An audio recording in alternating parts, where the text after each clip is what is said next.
Hi, my name's Amelia and I'm the Seagrass Aquaculture Technician Lead at the Ocean Conservation Trust. The Ocean Conservation Trust is a charity that is based within the National Marine Aquarium in Plymouth, and it has three pillars, one of which is habitat restoration. So today I'm going to talk about Remedies, which was an EU life-funded project looking at restoring and protecting Zostra marina. This project went on for 4 years and we're coming to an end now, so we've got 4 months left. So today I'm really going to talk about how we've succeeded in this project and more of a summary than anything else as we come to a close. As I said, this is 4 years, so over that time we had 3 objectives, and one of them, which really highlights the cultivation side of things, is the large-scale restoration techniques. This we've had to change our ambition for this target, as it says here that we will successfully restore, but really it was a trial because no one has been able to restore this large scale. So when we say large scale, we're talking of 8 hectares of Zostra marina. So it really turned into a trialing techniques that could achieve such large areas. As you can see, Remedies works in a variety of places, 5 areas, SACs across the south coast, and only restoration happens in Plymouth and the Solent. The other areas we're working to protect seagrass, and we also had a huge amount of engagement over the 4 years in those areas. These are our 2 restoration sites. So we've got Jenny Cliff Bay in Plymouth. We've got 10 hectares of licensed restoration area there, and we also have just off the Bewley River on the Southampton side in the Solent. So we started out with our seed collection, and each year we had a professional dive team going out and collecting around 1 million seeds, but it's difficult to quantify that when you're collecting such huge amounts, and it goes through a mulching process after which we're then able to store it. Over the last 3 years particularly, we've really improved that process of bringing it back, mulching it as quick as possible, and then getting it into storage, which means that we've minimised our bacteria issues and we've really extended the life of the seeds, but also the number of seeds that we are able to use. So our first and largest trial with restoration was seed broadcasting through seed bags. Really similar to lots of other projects. We had little bags that lots and lots of volunteers, nearly 700 actually, got involved with, and they packed a load of seeds in, and about 30 seeds in each bag, and we were doing one bag every 50 centimetres. So we cut all of our space down into hectares, and that required 20,000 bags. Hence the number of volunteers that were required to get all of our bags ready. So once the volunteers had packaged them, we then went off our barge, and we're really lucky with our sites that they are close to shore and easy to get to, so we were able to deploy those bags over barges in drain pipes. Although these bags were fantastic for covering a large area very quickly, it wasn't the method that we've stuck with. So we have trialled seed bags over through 4 different hectares. It's 4.2 or something. So it's covered a huge area, and it's really put us a step forward into understanding how quickly you can cover an area. It's just finding the best method to do that. So you can see in Jenny Cliff Bay we were able to do 3 hectares, and in the Solent we were able to do 1 hectare. The Solent restoration license area is actually 100 hectares, hence why it looks like a tiny box that we've managed to squeeze 1 hectare into. So our other method of restoration and trialling and understanding these plants really is seed mat technology. So we've given it that name because it's a plastic dishwasher tray that is then lined with cotton, so a natural fibre cotton, and a hessian mat on top. And that hessian mat is really the key to getting our roots in and being able to transport these plants later on.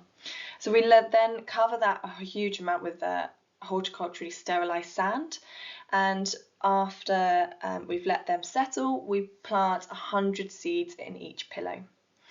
This, you can see in this picture, is a really good germination rate. If you think back to the bags, we went back and we found about 5 to 7% germination on those bags, whereas this method has allowed us to understand the exact seeds we're putting in. So we're testing each seed, making sure it's viable before it goes in the tray.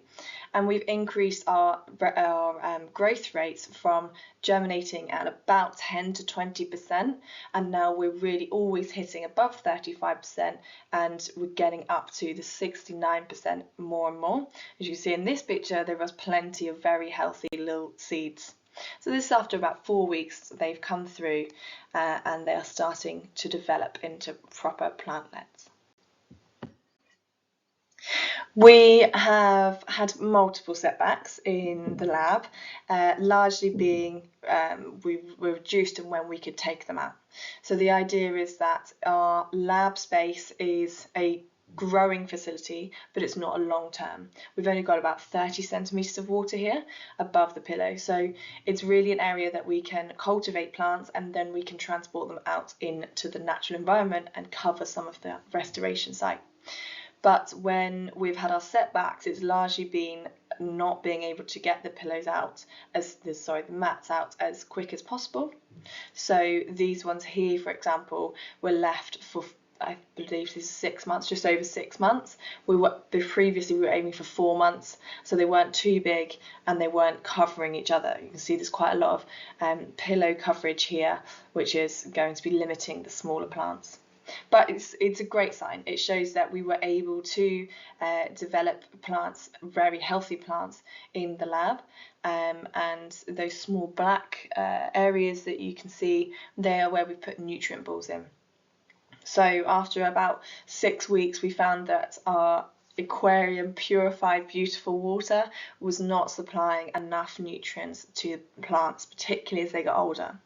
So we have come up with a homemade recipe that we again get plenty of volunteers in to help us make, and we then chuck loads of nutrient balls in here. They'll last for about a month and then we replenish them again. So we've got a few rounds of feeding, and we do have several algae issues, so we are constantly on top of these plants, helping to get them to the strongest possible as they can be. And then finally, they're ready to be deployed.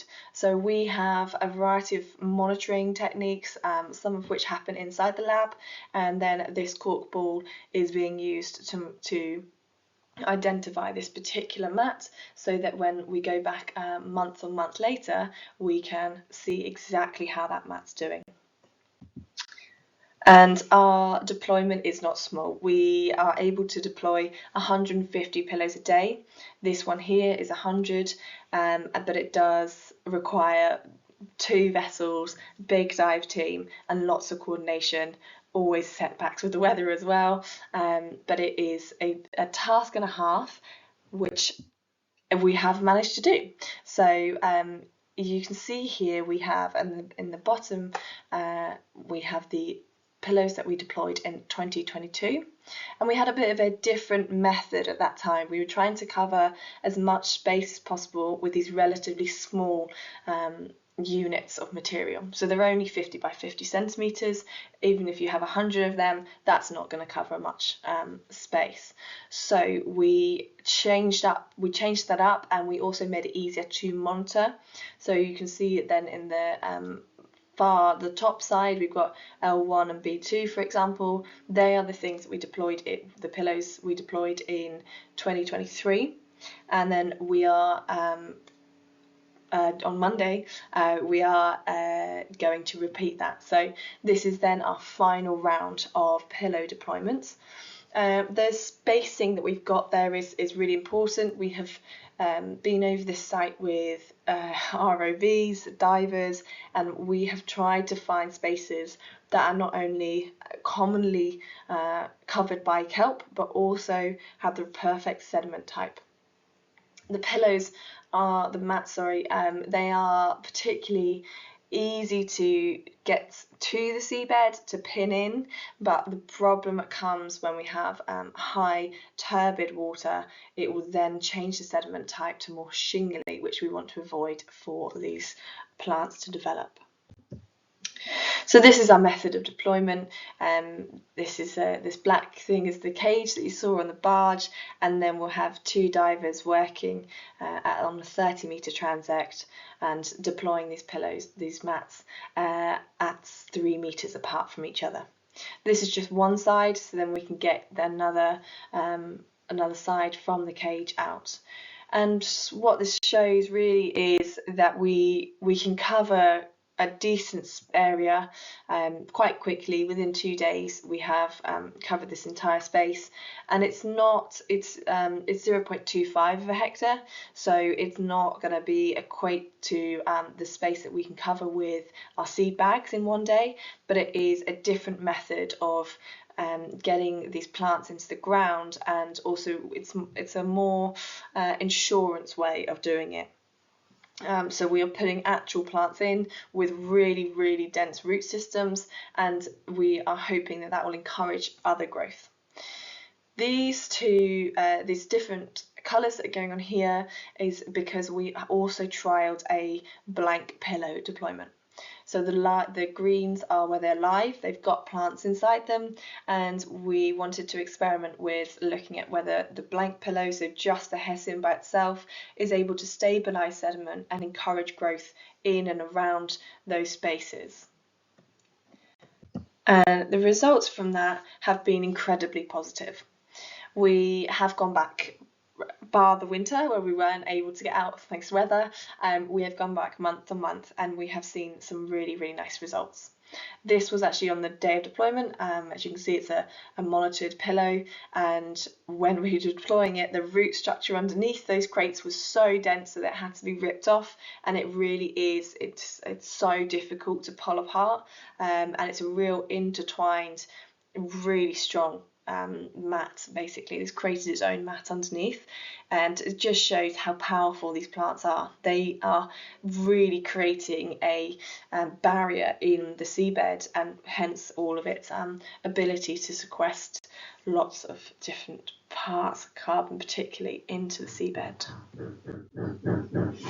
So some great success that we've seen so far is particularly younger plants developing. So you might be able to distinguish here the older plants that we put in, and then every now and again you can spot a few younger bits and pieces that show that there is new growth. So we have some great photography in our team, and this is a fantastic photo of where the plants have decided to come away from the mat. As you can imagine, that hessian layer is quite a foreign body, whereas these plants seem to want to go into the more natural environment and the fine sediment that's around and leave that mat behind. We've seen this kind of progression from the mat away, but the mat is still integrated into the sediment. So there's a big sedimentation build-up, which may be influencing these smaller plants growing from both rhizome and from seed. So again, that mat is integrated into the fine sediment around, and it's really breaking down because this is a natural product. So it's a coir mat, but it is from coconut, so it will break down within 12 months. And we also have a increase in number of rhizomes we're seeing. These have been really interesting. They're very wooded, and they're dense rhizomes, which shows that we have produced healthy plants.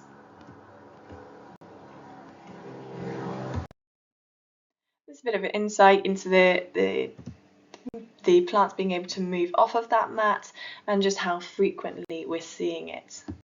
So this process is happening time and time again. It's not a one-off occurrence, which is really nice. It's something that is definitely an influence of the mats. One other thing I just wanted to highlight was we are also seeing a development of pretty much the same size of the mat, plants growing just off of our mats. So that shows that over the time, because this is from 2022, that these plants will migrate away from our mats, but they're also producing a healthy bed around them. Additionally, this is the large area of 2022. We are seeing loads of increased life, not something that we've been able to analyse properly yet, but we have observed a huge number of increased spider crabs, and same with cuttlefish and a few dogfish every now and again. And additionally, we are seeing seeds. So we've gone back we started to see them in April actually, and now they're developing into real seed, and reproductive shoots are increased around our restoration area, which is fantastic to show that this is a cycle of work that is continuing to develop itself. So what do we have coming up? Well, we are slowly ending the project as we write a best practice guide for restoration, and we will continue to have a look at our restoration sites, particularly in Jennycliff Bay. But we're not forgetting about the Bewley, not at all. We have a huge amount of work that's going on there, and because we are still working on our newest seed broadcasting method, which is our injection method. So we believe that we can cover a hectare a day with this, and we've seen some really great success of seedlings coming through quite quickly and also developing a really strong structure. So finally, we have the end of life conference for remedies, which is happening on the 1st of October. So please keep your ears out for that one, and hopefully I'll see you all there. Thank you very much for listening, and I hope you enjoyed the conference.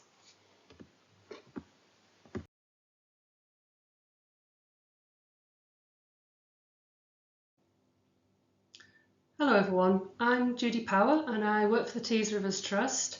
I am a project manager at the Trust, and I'm going to give you a very quick whistle-stop tour to some of the work that we've been getting up to around the estuary on the Tees, but also actually a little bit more of an insight of some of the impacts that the work we do upstream and how that impacts on our rewilding downstream.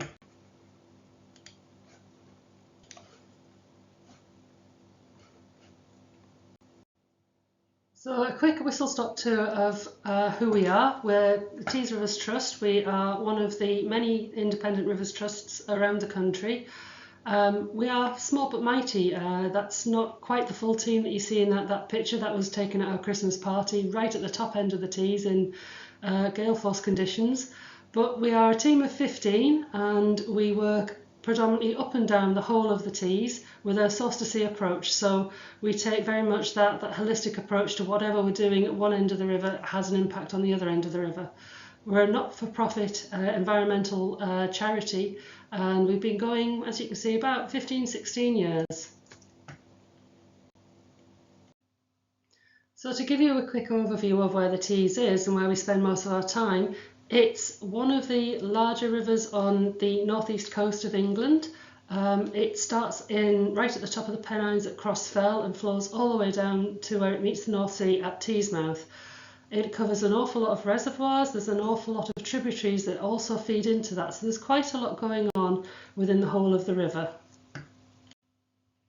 So why do we need to do what we do? Well, actually, in the Tees, the most recent WFD assessments, now actually these are slightly out of date, but they identified that not even half of the water bodies are classed as good.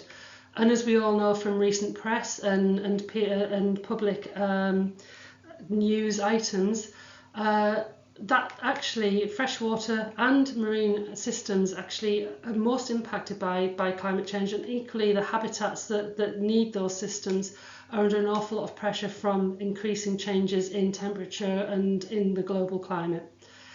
The Tees, in addition, is also under an awful lot of pressure from development, from both residential and industrial development. And we know that these ecosystem services that water habitats can provide can actually be so beneficial to a catchment in terms of preventing flooding and to store carbon, and also to provide food and refuge areas for birds and mammals. So this is the Tees estuary. That's an aerial shot from above, and as you can see, it's a very busy place. It has an awful lot going on, and the one thing that makes the Tees very special is it is globally renowned for many species. It actually holds some of the higher populations of some very rare sort of bird species, such as Eurasian curlew. So it actually is globally designated as an SPA and as a Ramsar site.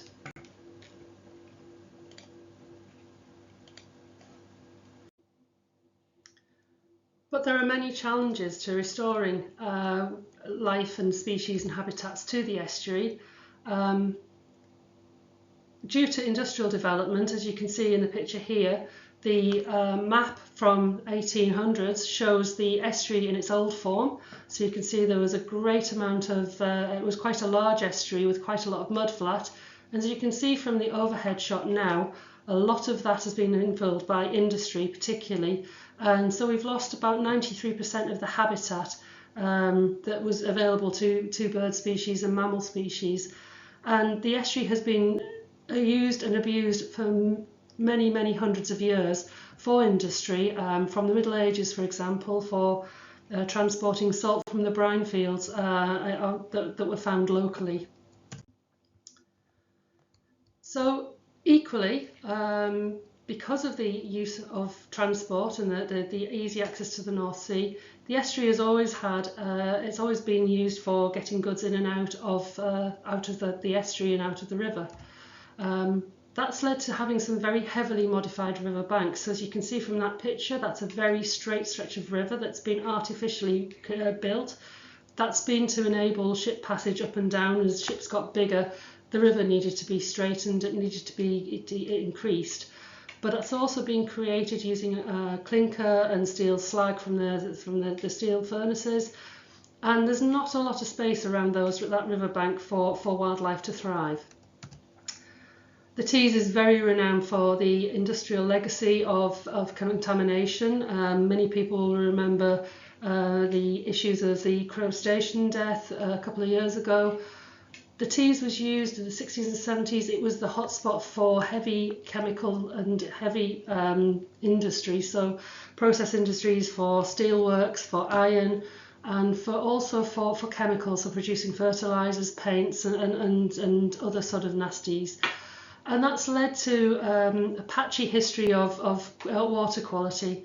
In the 1970s, the water of the Tees was classed almost as ecologically dead.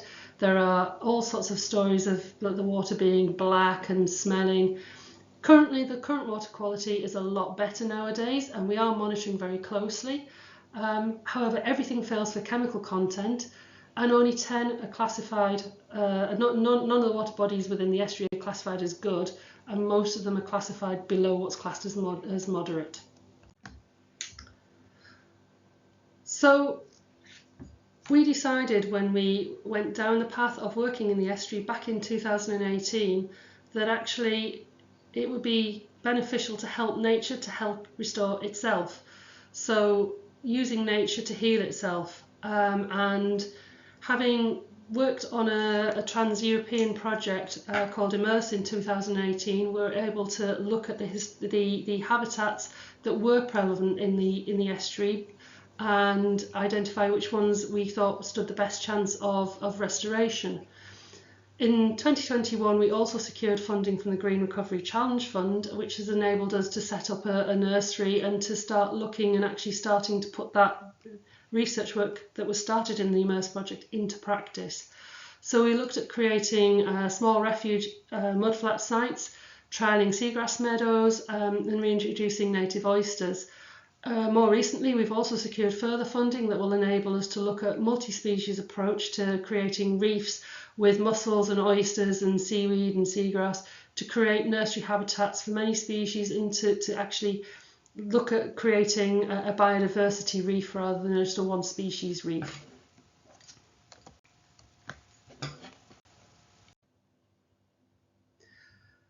So in 2018 we started our estuarine restoration by looking at restoring intertidal habitats. So as you can see from the bottom sort of picture, it's fairly bare, just absolutely no life, mud flat, well not even mud flat, just bare clinker, totally man-made.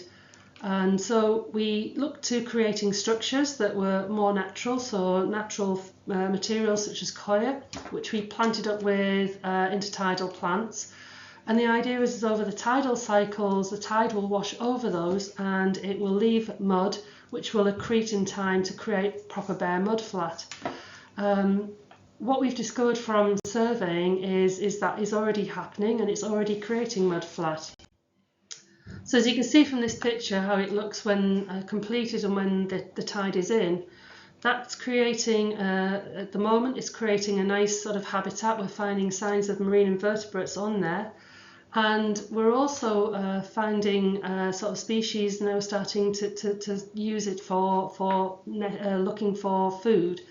So if you think of the River Tees as an A1 for birds and migratory species, these little sites where we create sort of a feeding ground and a feeding zone are almost like service stations. They're somewhere where these species can stop, they can nest, they can rest, they can find food and then carry on their journey. So these are quite vital sort of little patches to create to give that respite.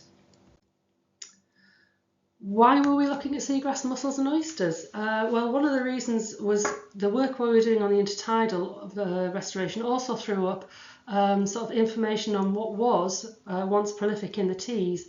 Now we still have mussels in the Tees, but seagrass and oysters haven't been there for quite a long time. We know that native oysters, for example, were absolutely prolific on the Brand Sands area, which is the south side of the estuary, and people used to go and pick oysters for their tea. However, that land has now been reclaimed and obviously the habitat's been lost. So we do know there are remnant species, remnant individuals that we find, but not as a full oyster bed. Similarly with seagrass, we know that seagrass was actually quite prolific again, and the last records of seagrass were in 1969 at Seaton Carew, but right up until that point seagrass was found widely across the Tees. Unfortunately, with industrial development and wasting disease, they contributed towards the decline of seagrass. But as you can see from this slide, they are good ecosystem engineers to have, and they're really vital to creating biodiversity and good vibrant habitat in the estuary. Oysters can create habitat, particularly when they create a reef. So when enough of them are together, they'll stick together, they'll create a reef, and they can remove toxins from the water, so they can remove the contaminants. One individual oyster can clean or can filter through the filter feeding up to 200 litres a day, which is about 2.5 bathtubs of water. So a whole reef of them can be really, really powerful tools in cleaning up and improving water quality. They are really good at preventing coastal erosion, so an oyster reef built just offshore can actually help mitigate against wave action and break those waves up so they're not actually then crashing straight onto cliffs or straight onto sediment. And we know from work that's been done elsewhere that they are very good at sequestering carbon in a reef form. Similarly, seagrass is also an ecosystem hero. Interesting fact, it's the only marine plant that flowers, and if you were wondering what the flower looked like, it's that tiny little hook-like thing on the picture in the bottom left. Now, it doesn't have to put a lot of effort into attracting pollinators, so it really doesn't. It's really a tiny little thing, but they do have flowers. A seagrass meadow is an absolute vital source of habitat for small marine invertebrates, for small fish. It provides that nursery habitat where they can hide in between the various sprays and the leaves. Equally, it's a feeding source, so quite a few bird species will feed and nibble the tops of seagrass, but they don't actually destroy the meadow. it can potentially, as from research done in America, it can sequester carbon. We're still waiting to find out how that relates to UK habitats, but we know that actually seagrass can when it forms a meadow, the root system can bind the sediment together, so that actually helps with coastal erosion and resilience.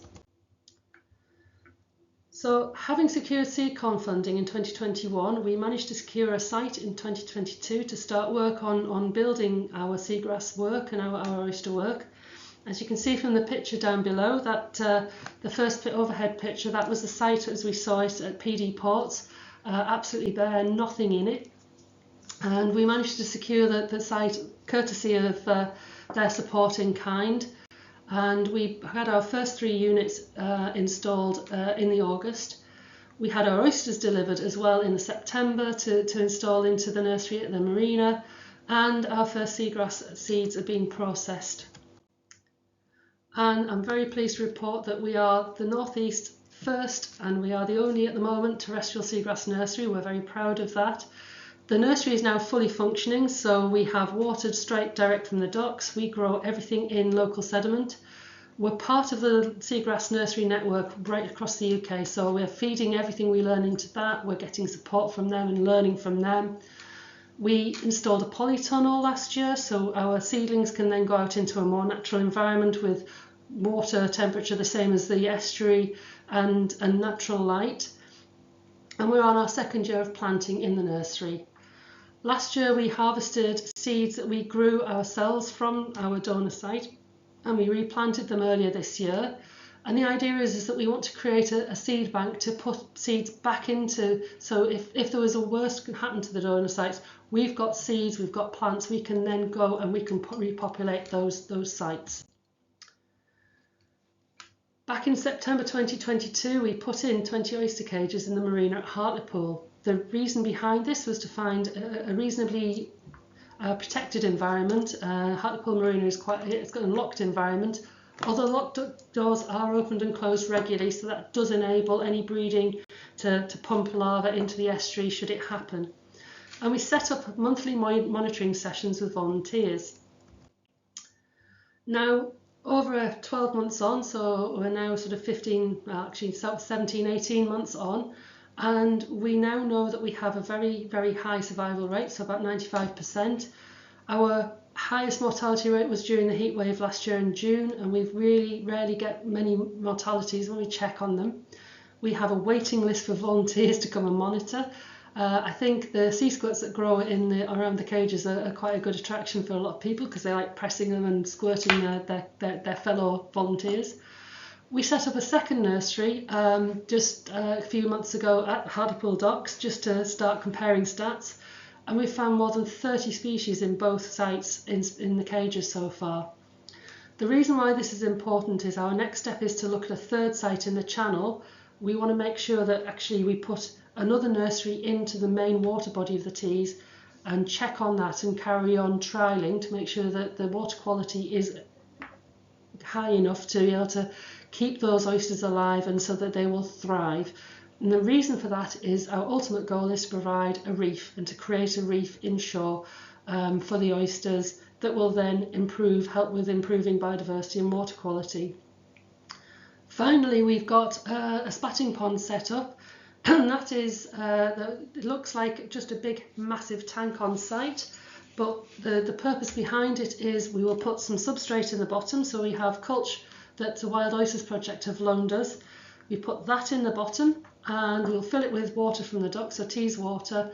So we'll suspend breeding oysters in cages and into that container, and once the breeding season has finished we will then have a look and see what's happened. We'll check on that substrate and see if we've got baby oysters settled or spat onto those shell.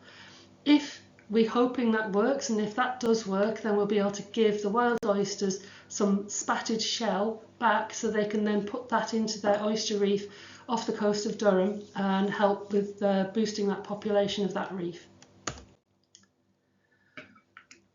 Way back in 2022, we had our first trial year of our seagrass as well, so we were still learning along the way. We collected with our seeds from Lindisfarne, so you can see us there with our quadrats being very careful not to damage the donor site that we're collecting from. We brought the seeds back, we rotted them down to collect the actual seeds themselves, and we had our first trial planting out in the estuary, and we planted half the seeds in the nursery system. And the good news is that in 2023 we were the first nursery to have the first flowering seagrass plant. Unfortunately we were beaten to it this year, but we were very proud in our first year to have had the first flowers. And we've also managed to grow seagrass plants from our first harvests of seagrass last year. That means that we've now got Tees pedigree seagrass plants that are the first since 1969, so we're really proud of that. And we started a second trial plot. We've trialled various different methods, so seed bags, injection and seedlings with that plot, and we'll be keeping an eye on how that goes. So what's next? Well, we've got some good news in that we are looking to expand our nursery site to increase our capacity. We're also looking at, we're part of the Stronger Shores Partnership, so we're working very closely with all the partners in Stronger Shores, such as the Wild Oysters and Newcastle University, to increase our learning and to explore wider how the work we're doing will benefit coastal erosion and coastal resilience to climate change. We're looking at introducing many different species into the estuary to tackle issues of water quality and biodiversity loss. So we're looking at mussels and seaweed as well as everything else, and fish hotels to provide refuge and a food source equally for species around the estuary. We've already identified a second intertidal site to create into mudflat, and we're looking to expand the range of plants that we're growing in the nursery. So we're looking at other salt marsh varieties and varieties that will support the seagrass that we can grow with the seagrass and plant with the seagrass. What we have learnt, however, is that whatever we're doing in the salty end of the river actually is also impacted by whatever we're doing at the top end of the river, and that sounds absolutely like common sense, but it isn't. So when we're working at estuarine restoration, we have to take a catchment approach. We have to look at what's going on upstream, and this slide, actually the picture on this slide demonstrates that very well. This is the right at the bottom of the slide. You can see this is the Leven, which is one of the tributaries of the Tees. The Leven has a lot of issues with sedimentation due to a variety of reasons. But as you can see, the brown sediment coming into the Tees after heavy rainfall, and obviously that water comes downstream.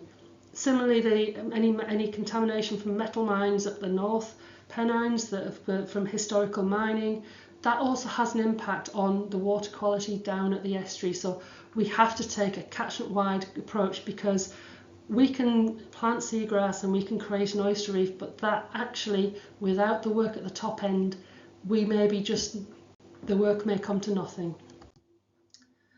So we have to look at managing land upstream to actually make sure that the work we're doing downstream is effective.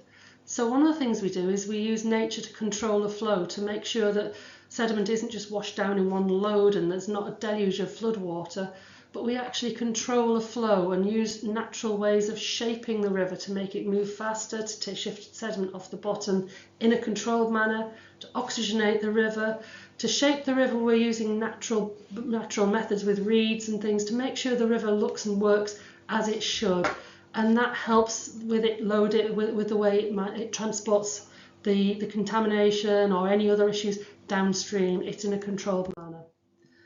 We work very closely with farmers and land managers to look at how land is managed and look at improving soil health, so that if you have a heavy rain, soil isn't just washed straight off into the water. It actually does what it needs to do, and it holds that water on land, or it filters it.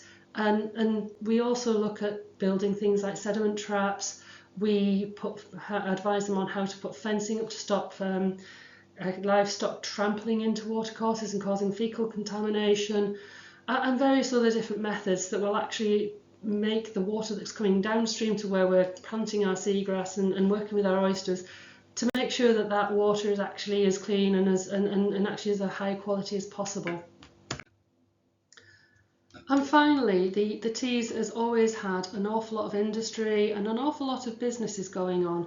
So water has always been historically impounded to create, to drive mills for plants such as cotton mills and other such businesses and industry. But this has led to a legacy of having man-made structures that maybe don't help the flow of the water moving up and downstream. They can impound it upstream. They can also create blockages and an ecological disconnect, so you don't get the migratory species being able to move up and downstream as well. So equally, there's a role in looking at how to remove these in a sensitive way, to tackle them, to make sure that we don't actually back water up so it just falls down in one go, that we can actually keep the flow of water and keep the river as natural as possible to actually build in that resilience to climate change and large events of rainfall and further downstream large tidal effects as well. And we're constantly learning. We are constantly learning new stuff. The more we do, the more questions we have. We've learnt that plants that we've raised in artificial conditions with no access to natural light or natural temperatures flower and seed at the same time as those at their donor site. We still don't know why, but that's a question that's cropped up over the last year. We know from when we were working with transplanting our seedlings that the plant roots change depending on what type of sediment. So the stickier the sediment, the thicker the root. We've learned that biodiversity increases in the most unlikely places. It's fantastic what nature does, even in the most unexpected place. And we've also learnt that our feathered gull friends really don't like landing on our polytunnel, and they'll peck it to the point where we have to buy a new skin. We're on our 4th round of gull deterrents. We've found one that we think works, which is a bird scaring kite. That seems to be holding them at bay, but it's an ongoing battle against the various different ways we can deter them from landing and taking their disappointment that it's not a food source out on the plastic roof.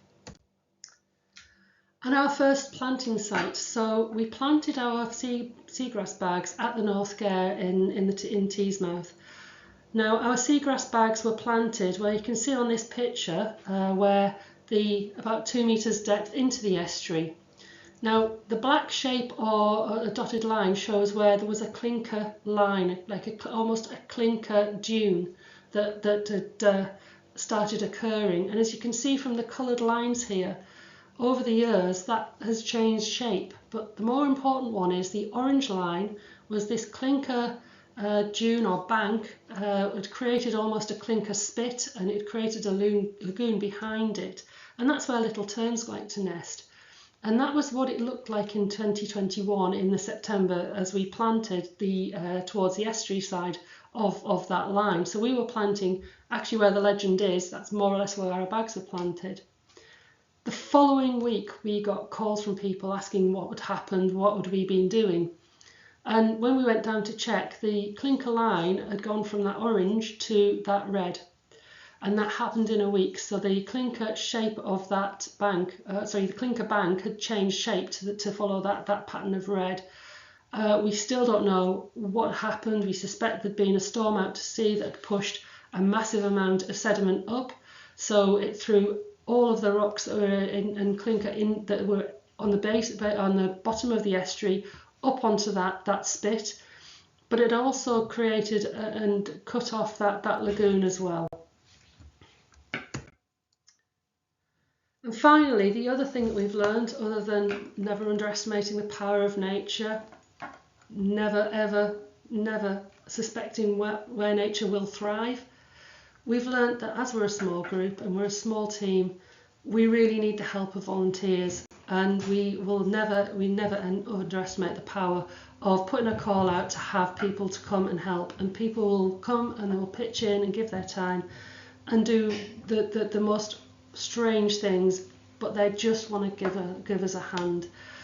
And we really have learned over the last year, our most staunch supporters are the WI, and never underestimate the power of the WI and what those ladies can do.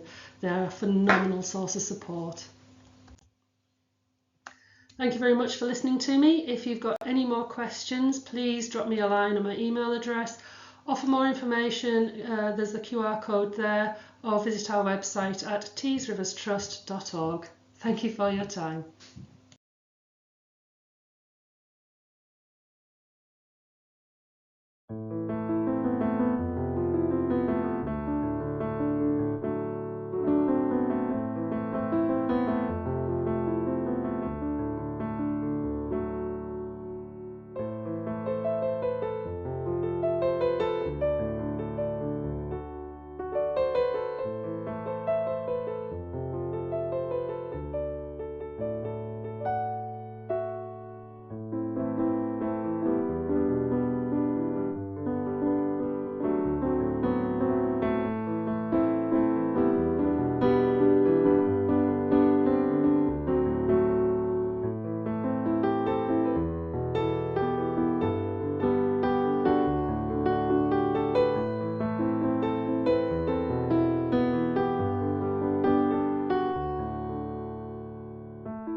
My name is Benjamin Coppin, and I work as a Marine Ecology Technical Lead at Groundwork North Eastern Cumbria.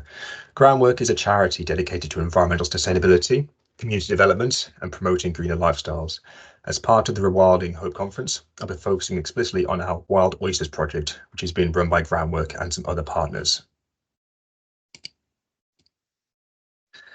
So talk about the Wild Oysters project. This refers explicitly to the native oyster, or European or flat oyster, Ostrea edulis. And why should we want to restore native oysters? Well, firstly, they're recognised as ecosystem engineers. They provide a range of services through the hard structures they create and their biological processes. The infographic here shows their provisioning, regulating and cultural services. Some key ones to draw out are how, when filter feeding, oysters remove nitrogen from the water. This in turn prevents eutrophication and algal blooms as there are no excess nutrients in the water. This creates a more stable environment as there's no risk of hypoxic or anoxic events or similar conditions, so that organisms don't suffer and there are lower fish mortalities. Oysters also filter algae and organic matter from the water column, which can significantly improve surrounding water quality by decreasing the turbidity of the water, which is a measurement of the amount of sustainable material in the liquid. Oyster reefs also provide an opportunity for natural salt engineering by reducing coastal erosion as they help to dissipate wave energy. This means that expensive, hard engineering tactics that are aesthetically displeasing, like seawalls, aren't required, so factors like tourism in the area aren't affected.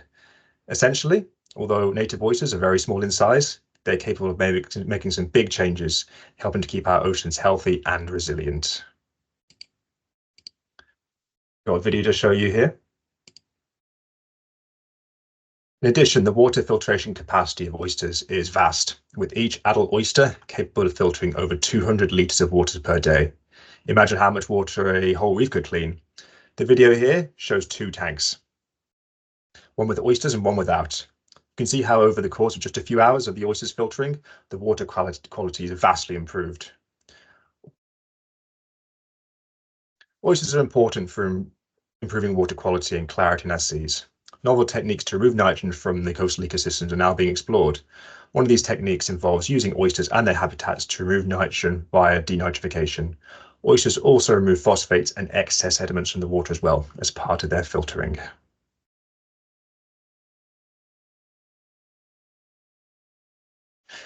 Moving on from the science behind the oysters, across the UK, it's sad to know that wild native oyster populations have declined by over 95% since the 1800s as a result of a combination of factors including habitat loss, overharvesting, pollution and disease. With this decline, the many environmental and social benefits provided by native oysters have also been lost. The decline of native oyster populations is so significant that active human intervention is now required to aid their recovery of the species and bring them back from the brink of extinction. This brings me on to the Wild Oysters project, which we're running now. This is aiming to help restore Britain's seas to good health through the restoration of the native oyster. The Wild Oyster project originally started in 2020 and was a national collaboration between the Zoological Society of London, Blue Marine Foundation, and British Marine. It was also originally funded by the People's Postcode Lottery. The project has set up restoration hubs in North East England in Sunderland and Blyth, partnering with Groundwork North Eastern Cumbria, and also North Wales in Conway Bay, partnering with Bangor University. Here, Groundwork and Bangor University are the local partners who are delivering the day-to-day project, and that's who I work for. The Wild Oysters project's key activities have been to develop and deliver a seabed restoration plan, to form oyster nurseries, which are set up in 2 marine locations in each hub, and also to create an outreach and engagement program involving the general public. We have also been working with local stakeholders via our local working groups to drive the development of the projects locally and using local knowledge and expertise.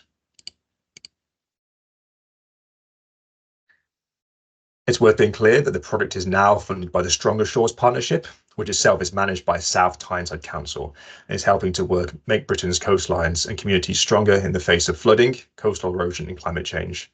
The project is funded by DEFRA as part of the £150 million Flood and Coastal Resilience Innovation Programme, which is managed by the Environment Agency to develop and test new approaches to help communities become more resilient to the effects of flooding and climate change. As part of the Stronger Shores Partnership, the Wild Oysters project aims to create self-sustaining native oyster reefs so that we can realise the biological, social and economic benefits provided by native oysters and the reefs that they build. We also aim to understand the benefits of UK marine habitats with regards to coastal erosion, flood risk, climate change and biodiversity management, and to also pilot innovative and novel approaches for the UK to employ nature-based solutions in mitigating against climate change.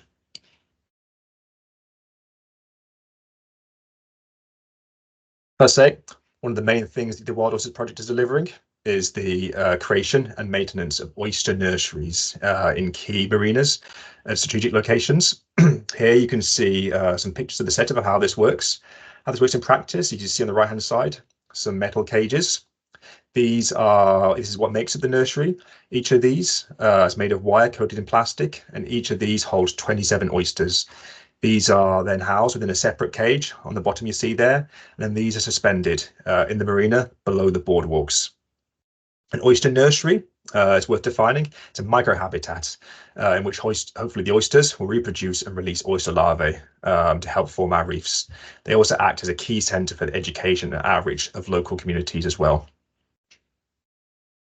These oysters and how they're managed, it's done with the help of local communities and volunteers. This is advertised through mailing lists and local Facebook groups and through engagements such as this conference now. As part of our monitoring, we do this every month, and there's several things we keep an eye out for, as you see, and help with our volunteers. Firstly, we monitor monthly mortality of the oysters. This is to test survival rates and to also fulfill our obligations due to aquatic animal health and that sort of thing, which is run by CFAS, the Fish Health Inspectorate as well. We also monitor biodiversity around the cages. You can see the middle photo there. Using a plankton net, which we use to put around the oyster nets, oyster cage before we bring them up, and we count any biodiversity that is in the vicinity of the cages as well to see what species and animals the oyster cages are encouraging. We also annually as well keep an eye on larval monitoring as well, taking oyster samples and using non-lethal methods to open the oysters up and see what their larval state is as well. You can also see in the bottom photo there, taking monthly photos of the oysters themselves, with subsets taken from each site as well. As I was saying, local community engagement has been really important to delivering the project, and there's some really interesting stats to go with this. We've had placement students, staff members from local organisations, groups of local retirees, and many others as well. And these have been absolutely crucial in delivering our project. In Tyne and Wear alone, we've worked with over 200 different volunteers, and they have contributed a total of 1,648 volunteering hours over the last 3 to 4 years since the project first started. Across all of our hubs, we have trained in total over 420 volunteers, with more than 100 of these return on more than one occasion, and a total of nearly 3,000 volunteers being contributed, which we're hugely appreciated for, and it makes it clear that without the community volunteers and the wider involvement, the project wouldn't be able to be delivered. In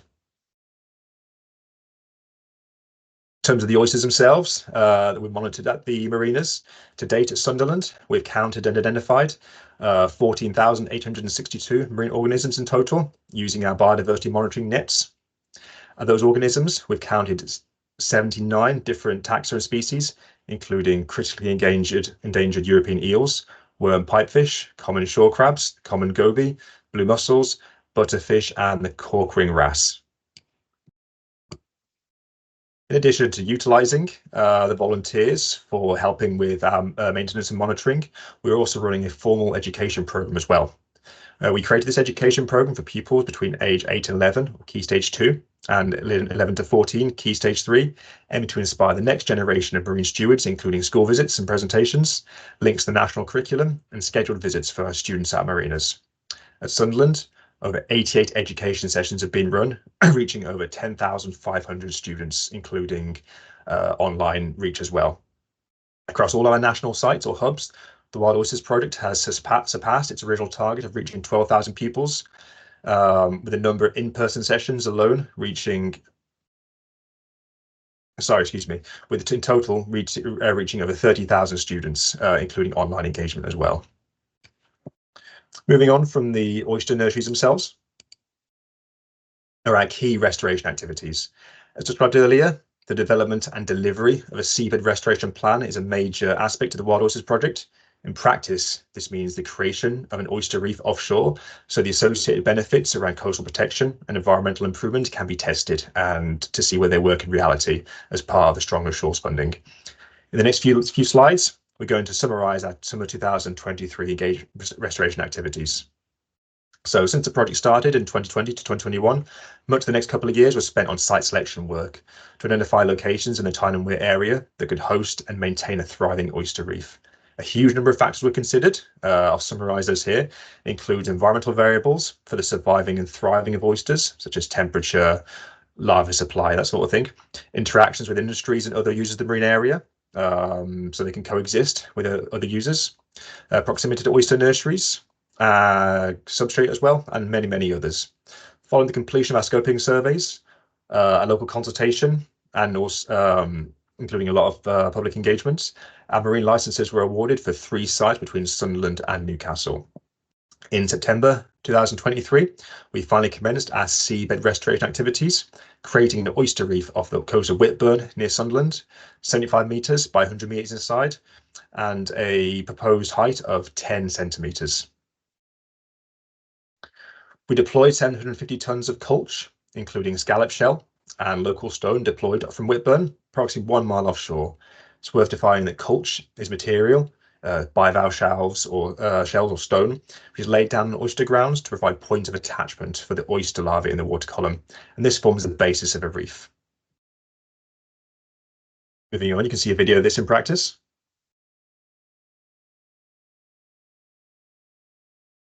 There's the scallop shells there, which we use as part of our culch, and we also use locally sourced limestone, over 750 tonnes in total. These are deployed by a digger arm to allow scattering over the water surface over the wider reef area. This is a huge logistical operation, and the scallop shells also required a year of weathering as well to ensure they were safe from a point of view of invasive species and diseases as well before deploying.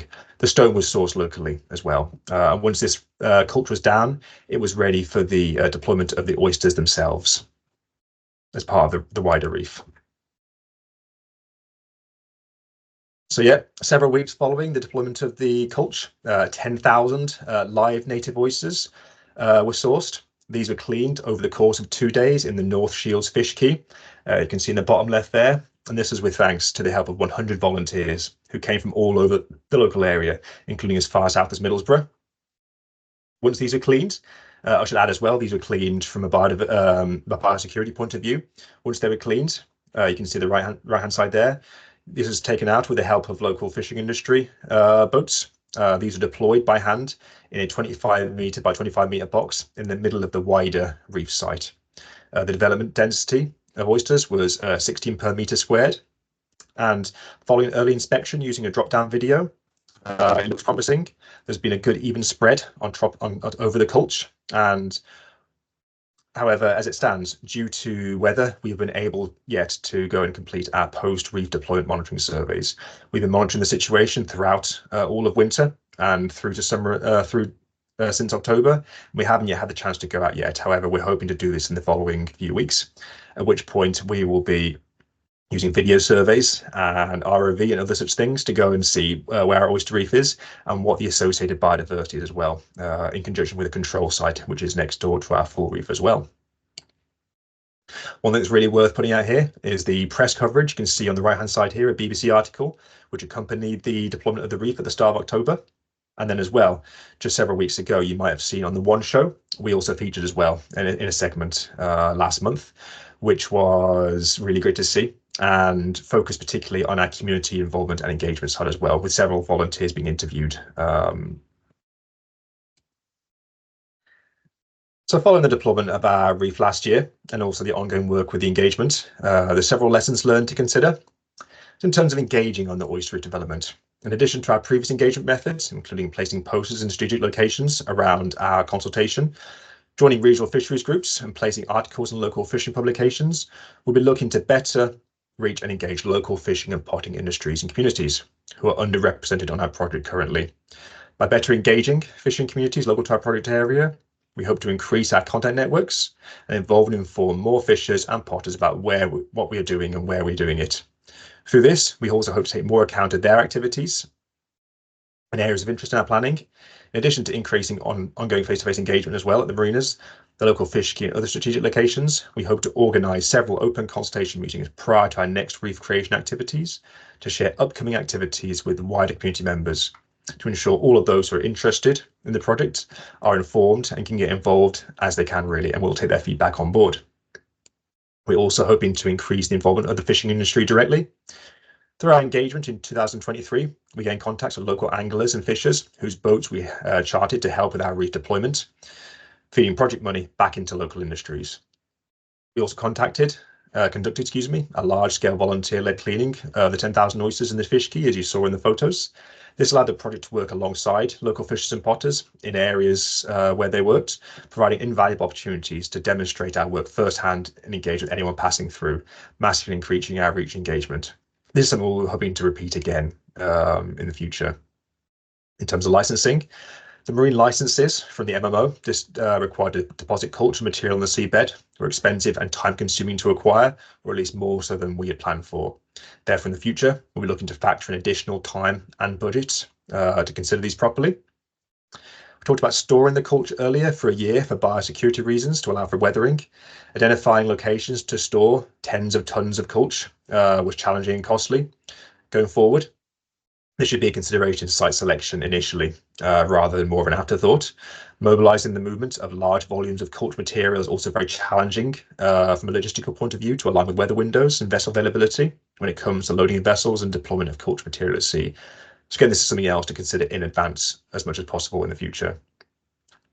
Finally, with seasonality, partly due to the delay in obtaining our marine licenses, the project team subsequently deployed the reef in September, which was later than we planned and not ideal for our monitoring, as you said, due to the increased prevalence of storms and poor weather, which you may have noticed in the last couple of months over winter, really, both in terms of the impacts on visibility and also safety as well, and also how the oysters may survive. This is something we'll be factoring into our timeline planning in the future over the longer term. Moving on to our next steps for the project. We're still looking at our post-deployment reef monitoring survey. As I was saying, we've been pushed back by weather, and we're looking to do this in the next couple of weeks. And this will be ROV and biodiversity surveys to see what the current state of our reef is, where it is, how it's moved, and what species may have made their home around there as well. We've also been hoping to do more reef creation activities. Depending on how the current reef has fared over the winter, we're looking to increase the size of our existing reef with a further 5,000 oysters and potentially create a new reef as well, possibly offshore in one of our licensed areas with a further 10,000 oysters. We'll be looking to increase our strategic fisher engagement. In line with our engagement plans, we'll keep fine-tuning our messaging and increasing on-the-ground engagement at local marinas and key locations to spread project awareness across the fishing industry. And as I say, involve them if we can as well. We'll also be looking to increase the number of opportunities for volunteers and making these more varied. This include helping with engagement opportunities, education sessions, and community events. The hope is that this will feed their passion and make them feel even more part of the project and further spread the word as well. We'll also be looking to vary our engagement opportunities as well, including engaging with a bigger, more varied audience across the age and socio-economic spectrum, as well as identifying more opportunities to be a part of.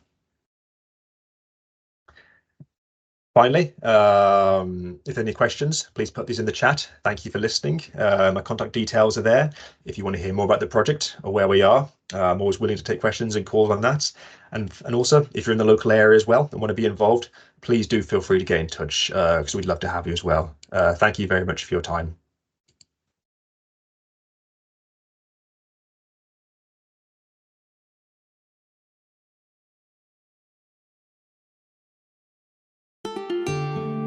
This music is from Rewilding, a track called For All Mankinenera.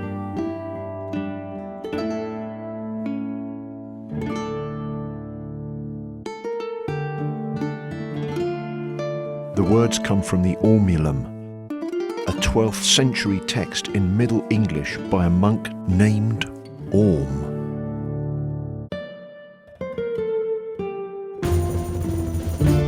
The phrase "for all mankinenera" means "for the sake of all mankind."